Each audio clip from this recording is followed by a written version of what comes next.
हरे कृष्ण। ग्रंथराज श्रीमद् भागवतम की जय। श्रील प्रभुपाद की जय। 111 अध्याय अध्याय 111। श्री कृष्ण का 5 राजकुमारियों से विवाह। 10वां स्कंद। लाख के घर से बचकर पांडवगण और उनकी माता कुंती ने जंगल की शरण ली। वहां द्रौपदी स्वयंवर में उनकी पहचान वहां द्रौपदी स्वयंवर में उनकी पहचान खुल गई और वे हस्तिनापुर लौट आए। एक दिन पांडवों से मिलने की इच्छा से भगवान श्री कृष्ण नौकर चाकरों मंत्रियों तथा अन्य परिकरों के साथ हस्तिनापुर आए। श्री कृष्ण को देखते ही पांडव खड़े हो गए, मानो किसी निर्जीव व्यक्ति में पुनः प्राण लौट आए हो। श्री कृष्ण ने युधिष्ठिर और भीम के चरणों में प्रणाम किया। श्री कृष्ण ने युधिष्ठिर और भीम के चरणों में प्रणाम किया, अर्जुन का प्रगाढ़ आलिंगन किया तथा नकुल एवं सहदेव का प्रणाम स्वीकार किया। श्री कृष्ण द्वारा आसन स्वीकार किए जाने के बाद द्रौपदी ने धीरे से उनके पास आकर उन्हें प्रणाम किया। पांडवों द्वारा सत्कारित होने के बाद सात्यकी तथा श्री कृष्ण के साथ आए अन्य परिकरों ने अपने आसन ग्रहण किए। उन सबसे मिलने के बाद श्री कृष्ण अपनी बुआ महारानी कुंती से मिलने गए। श्री कृष्ण ने देखते ही उनके चरण छूकर उन्हें प्रणाम किया और कुंती ने उन्हें उठाकर अपने गले से लगा लिया। स्नेह से उनकी आंखें भीग गई। श्री कृष्ण ने उनसे कुशल क्षेम पूछी और बदले में कुंती ने भी वसुदेव एवं अन्य द्वारकावासियों के बारे में पूछा। अपने एवं पांडवों द्वारा सहन किए गए कष्टों का स्मरण करके तथा ये जानते हुए कि श्री कृष्ण की कृपा से वे उन विपदाओं को सहन कर पाए, महारानी कुंती का कंठ अवरुद्ध हो गया। तत्पश्चात युधिष्ठिर के आग्रह पर श्री कृष्ण ने हस्तिनापुर में ही चातुर्मास बिताया और अपने प्रत्यक्ष दर्शनों से नगर निवासियों को आनंद से भर दिया। एक दिन हनुमत ध्वजा से युक्त रथ पर सवार होकर श्री कृष्ण भयानक पशुओं से भरे एक विशाल वन में शिकार खेलने आए। श्री कृष्ण अर्जुन के युद्ध कौशल की परीक्षा भी लेना चाहते थे, क्योंकि वे जानते थे कि भविष्य में अर्जुन को अनेक शूरवीरों का सामना करना होगा। अपने धनुष तथा 2 अक्षय तरकशों से युक्त अर्जुन ने अनेक सिंहों, सुअरों, भैंसों, रुरुओं, सरभों, गबयों, गेंडों, काले हिरणों, खरगोशों तथा अनेक शाही पशुओं का वध किया। उनमें से यज्ञ के लिए उपयुक्त पशुओं को महाराज युधिष्ठिर के पास भिजवा दिया गया। कुछ देर में थक कर अर्जुन को प्यास लगने लगी और वे श्री कृष्ण के साथ पानी पीने के लिए यमुना नदी पर गए। उसे शीतल जल में स्नान एवं उसे पीने के बाद जब वे दोनों वीर विश्राम कर रहे थे, उन्हें निकट ही विचरण करती हुई एक सुंदर युवती दिखाई दी। सुकोमल अंगों तथा अत्यंत मनोहर मुखमंडल वाली उस सुंदरी को देखकर श्री कृष्ण ने अर्जुन को उससे बात करने के लिए भेजा। कहाँ क्या हुआ? कुछ देर में थक कर अर्जुन को प्यास लगने लगी और वे श्री कृष्ण के साथ पानी पीने के लिए यमुना नदी पर गए। यमुना नदी पर उसके शीतल जल में स्नान एवं उसे पीने के बाद जब वे दोनों वीर विश्राम कर रहे थे, उन्हें निकट ही विचरण करती हुई एक सुंदर युवती दिखाई दी। सुकोमल अंगों तथा अत्यंत मनोहर मुखमंडल वाली उस सुंदरी को देखकर श्री कृष्ण ने अर्जुन को उससे बात करने के लिए भेजा। उसके पास जाकर अर्जुन ने पूछा, हे सुंदरी, अपने सुडौल स्तनों के साथ तुम अत्यंत आकर्षक दिख रही हो। तुम कौन हो? कहाँ से आई हो? और इस निर्जन वन में अकेले क्या कर रही हो? मुझे तो लगता है कि तुम अपने लिए एक सुयोग्य पति की खोज में निकली हो। यदि तुम अपने मन की बात बता दो तो मैं तुम्हारी सहायता करने का प्रयास कर सकता हूँ। अच्छा, श्री कालिंदी ने कहा। वो कालिंदी थी, यमुना देवी। श्री कालिंदी ने कहा, मैं सूर्यदेव की पुत्री हूँ और पुरुष श्रेष्ठ एवं परम उदार भगवान विष्णु को पति रूप में प्राप्त करने की इच्छुक हूँ। इसी उद्देश्य की प्राप्ति के लिए मैं यहाँ तपस्या कर रही हूँ। लक्ष्मीपति के अतिरिक्त मैं अन्य किसी को अपना पति स्वीकार नहीं करूंगी। कृपया मेरी ओर से भगवान से याचना करें जिससे वे मुझसे प्रसन्न हो। मेरा नाम कालिंदी है और मैं इस नदी की मूर्तिमती देवी हूँ। मैं अपने पिता द्वारा नदी के अंदर निर्मित एक भव्य महल में रहती हूँ और जब तक मैं भगवान अच्युत से नहीं मिलती मैं वहीं रहूंगी।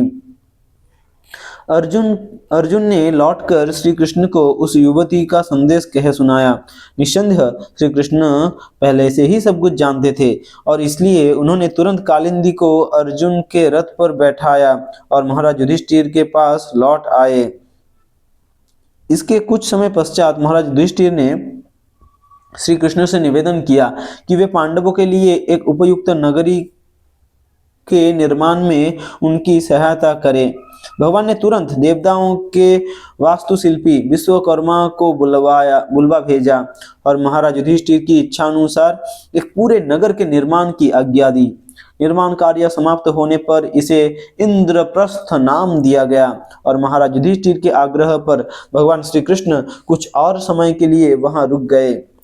भागवत में स्पष्ट लिखा है कि जब भगवान श्री कृष्ण पहली बार पांडवों से मिलने आए तो वे उनसे इंद्रप्रस्थ में मिले थे, परंतु घटनाक्रम के अनुसार इंद्रप्रस्थ का निर्माण श्री कृष्ण और कालिंदी के विवाह के बाद हुआ।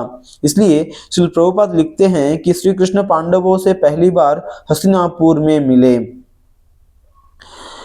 श्री जीव गोस्वामी निम्नलिखित घटनाक्रम लिखते हैं। सबसे पहले खांडव वन जला, फिर कालिंदी से विवाह और फिर इंद्रप्रस्थ का निर्माण। श्री विश्वनाथ चक्रवर्ती ठाकुर लिखते हैं कि इंद्रप्रस्थ का निर्माण खांडव वन जलने से पहले हुआ, अर्थात कालिंदी के विवाह से भी पहले। भागवत के इस भाग का अनुवाद करने वाले श्री प्रभुपाद के शिष्य लिखते हैं कि इंद्रप्रस्थ का निर्माण का वर्णन करते समय सुखदेव गोस्वामी भविष्य में होने वाली घटना को पहले ही बता रहे थे। एक दिन श्री कृष्ण ने अग्नि को खांडव वन की आहुति देने की लीला की। उस वन में ऐसी अनेक औषधियां थी जो अग्नि को अपना खोया हुआ स्वास्थ्य प्राप्त करने के लिए अत्यंत आवश्यक थे, परंतु चूंकि वह वन इंद्र का था, अग्नि उसे स्पर्श नहीं कर सकता था।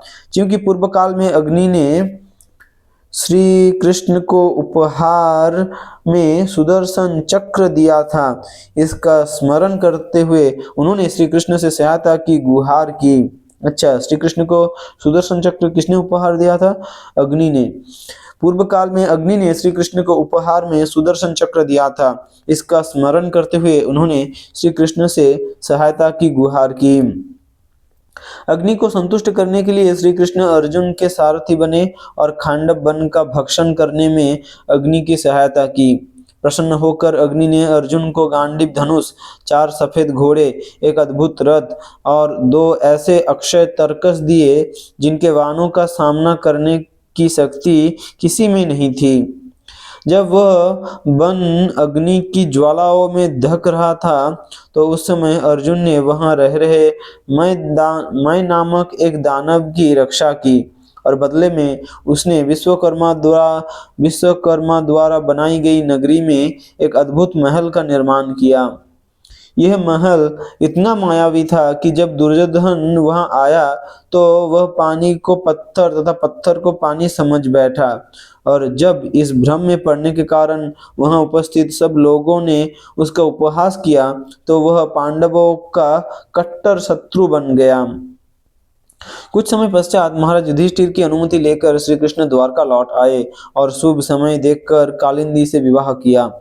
उन दिनों बिंद और अनुबिंद नामक 2 राजा अवंतीपुर, आज का उज्जैन के राजा थे, जो दुर्योधन के मित्र थे।